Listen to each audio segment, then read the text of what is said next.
Hey there, comic book friends and fiends. It's Rob here in front of the Great Wall of Comics. Today, I went out to coffee and comics with a friend. I have friends? Let's stick around.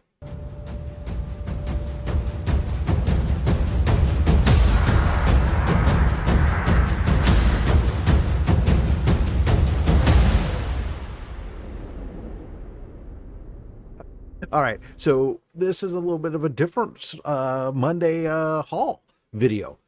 I got a text message from a buddy of mine that I went to grade school with. And when I mean grade school, I mean, I started going to school as a gentleman when I was in kindergarten. Went to school with him from kindergarten through the fourth grade. Then I moved away for a little bit. I came back in high school and I met up with him again, been friends with him since. I have actually a lot of friends that I actually went to grade school or been with friends with for 40 something years now. And, but oddly enough, I had not been in contact with him very much lately, and he reached out to me. He's like, "Oh, hey, Rob, you want to go grab a coffee and go get some comics?" And I was like, "I like coffee. I like comics. Sure, let's do it." So we decided we would meet up and go to a shop called the Bronze Age Batcave. Now, this is a local shop in Los Gatos that I have followed for a bit on Instagram, and I knew they've been there. I've been meaning to go check them out.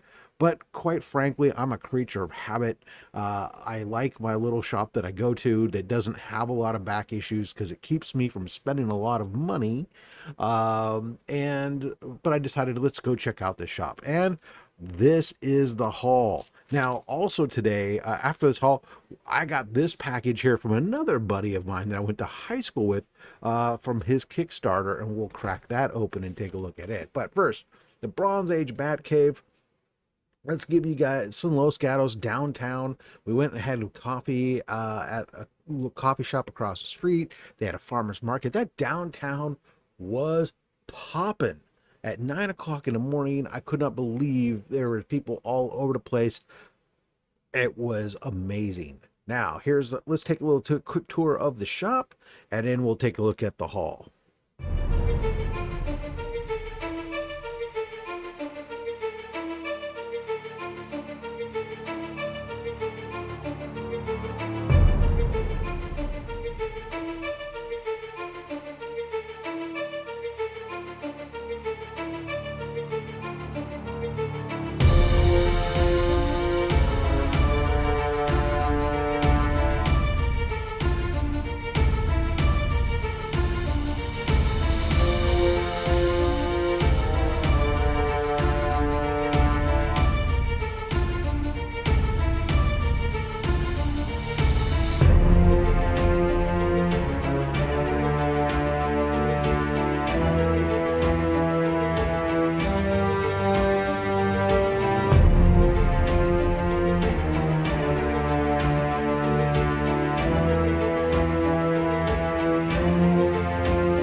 So that's the quick view of the shops. Nothing fancy. It's simple, it's basic, it's effective, and a big, huge wall of books. So what did I pick up while I was there? Well, this is the haul. Now, a lot of this is some back issues, or just a lot of and they're all back issues, but a lot of it's some smaller stuff. But they had a cool sale going on, and I was able to work a bundle on the whole deal. So first up, we got ourselves some Dave Stevens Rocketeer. I've got this issue. I've got several of these. I love them, and if I can find them like I did, I think these things were priced around $10 to $15 a piece before I got a bundle deal, and I'm down, man. Dave Stevens, Ditko, Rocketeer books, Pacific Presents. I'm in on them. I will pick these up over and over again. I got no problems with that. Look at it. Boom. I'm not entirely sure. The Rocketeer is not exactly sci-fi. It's just kind of classic pulp adventure type thing, but but it's modern day, and I dig that. So picked up some run fillers for my Captain America. These are all in super good condition. I'm really happy to pick these up. Uh, they were running a deal while I was there. I think it was uh, for every something along the lines like for every book you bought that was over $10 or $15, one at that price or lower was free. I think that was what it was. So yeah, it was cool. Got like several books free here. It's a Captain America 227. Nothing really. I mean, look at all those red skulls. Nothing major from a key issue perspective, but just some good classic run fillers as I'm working on that up to 250 of the original Captain America. Well, the original Marvel Captain America run. I think this one is a key. This is like first appearance of the Serpent Squad, I think is what this is, or second appearance. Now, I'm a 2099 guy. I, of course, was looking for 2099 books. I could only find one, but it was one that I don't find very often. A beautiful copy of Hulk 2099. Now, this, of course, is not the first appearance of Hulk. First appearance of Hulk 2099 is actually in 2099 Unlimited issue 1. So, not a book that some people don't go looking for. It's not a book you see a lot of out there. I see a lot of Spider-Man 2099s, a lot of Punishers, Dooms, X-Men's. Those ones predominantly. The Hulk and the Ghost Rider came down just a little bit later of the batch of the 2099 #1 books. You don't see them quite as often, but I do dig that cover, even if that Hulk design was a little bit weird. Um, but then I saw this and I was like, I'll grab it. Silver Surfer 1. It's like just like great cover. So there we go. Then I found one Amazing Spider-Man to fill in my gap there. 153. The deadliest 100 yards. Maybe he should team up with Super Pro. That'll happen later. Then it was time to look at the bigger books. I looked through all their slabs, didn't find one I was interested in, but I did find a wall book up on there that was calling my name. Now, I've already completed my Amazing Spider-Man first 100 issues, all slabbed runs. But the problem is, once you've completed it, you start looking for opportunities to upgrade, especially some of those books that maybe got a little bit lower grade than maybe I would have liked, just simply because at the time I was doing really heavily hunting those. Pricing on those books was pretty high. Now I can get a much better book for the same or less money. So I saw this book. They had it tagged at, they estimate about a 4, 4, 5. My copy is like a 2, 5. And the price on this was good. I was able to bundle everything together for $600. And that was this one right here. Amazing Spider-Man #50, the first appearance of Kingpin. The biggest reason why this book is, if you look at it at a glance, you might sit there and say, wow, 445. Why is it a 445?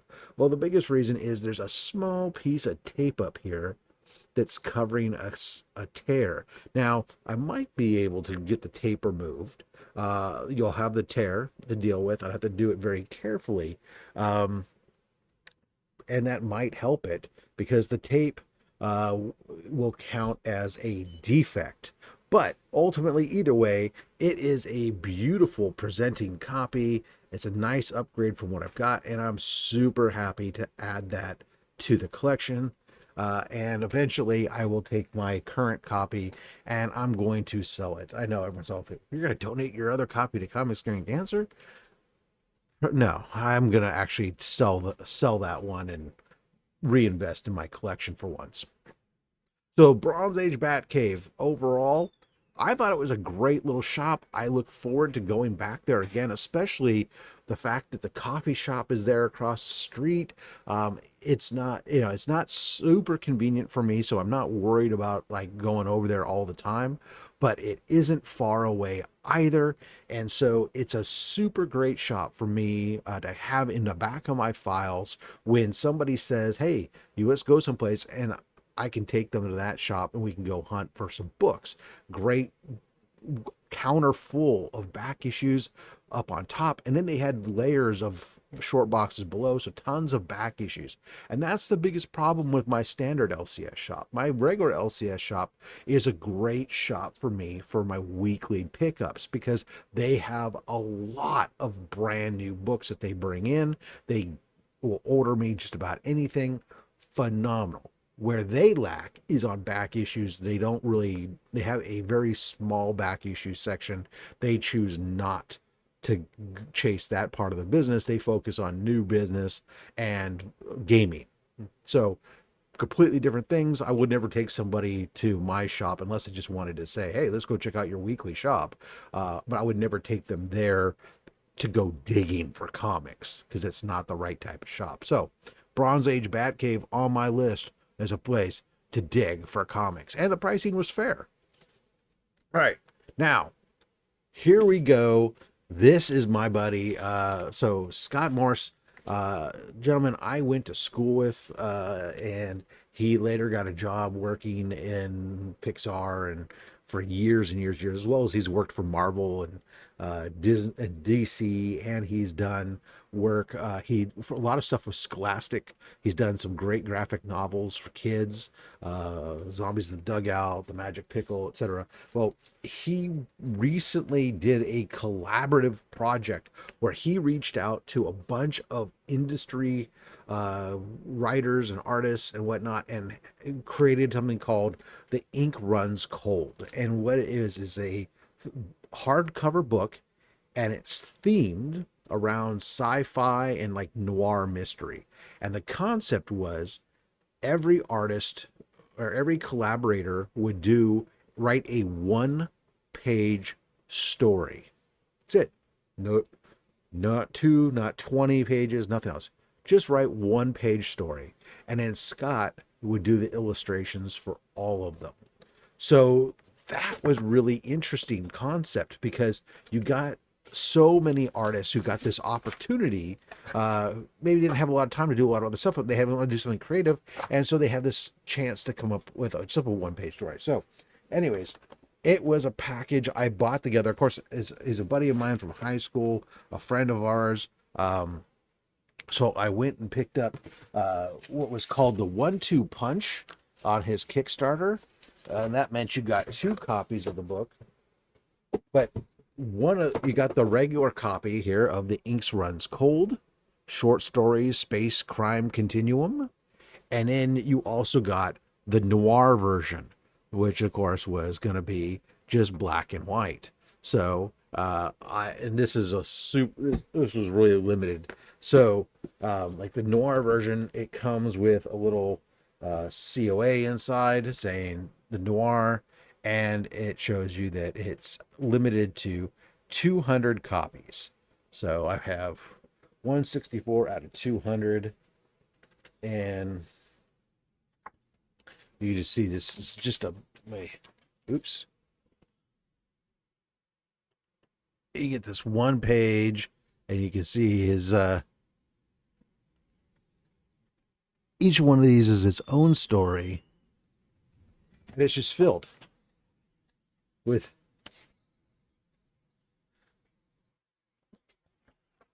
so that's really kind of cool.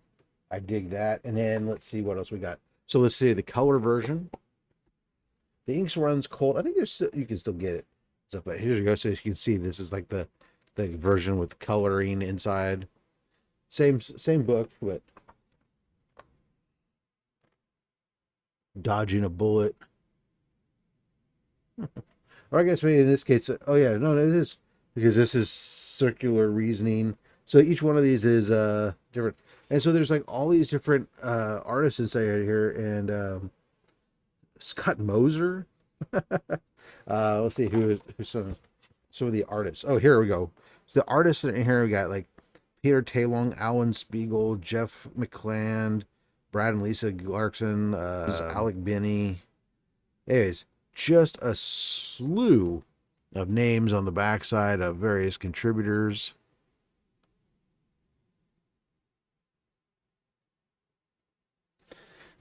Very cool. Then on top of that, I got what were called the brush offs. So this was unused art. As I'm reading the description on the back, it's super small print, even with my glasses. But this is laced with unused art and outtakes, such. So that's what this is.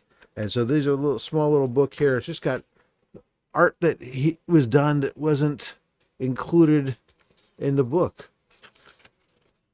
And I love Scott's art. That's very cool. Scott, of course, also contributed last year and this year to the Comic Screen Cancer art book. So thank you, Scott, for that. So that was cool. This one also came with a second copy, which is called All the Extra Loot. Now, this was the brush offs was something I paid for, and then because it got to a certain level, they added extra thing, and it was called this All the Extra Loot pack that was thrown in for collectors. So you get another copy of the brush offs, as well as some sticker set stuff, and some postcards and such. So nice little, it's a nice package. These are really good quality books and stuff. There's a phenomenal Kickstarter, Alan Spiegel books, putting it all together. So great haul, I think. We get the books from Scott and buddy I went to high school with, and of course the books from the Bronze Age Batcave with from my buddy from grade school and high school that I went to school with. And at the end of the day, leave a comment down below as I'm rambling at this point. Let me know what was your favorite from the haul. If you had any comments, or any shops in the San Francisco Bay Area that you think I need to check out.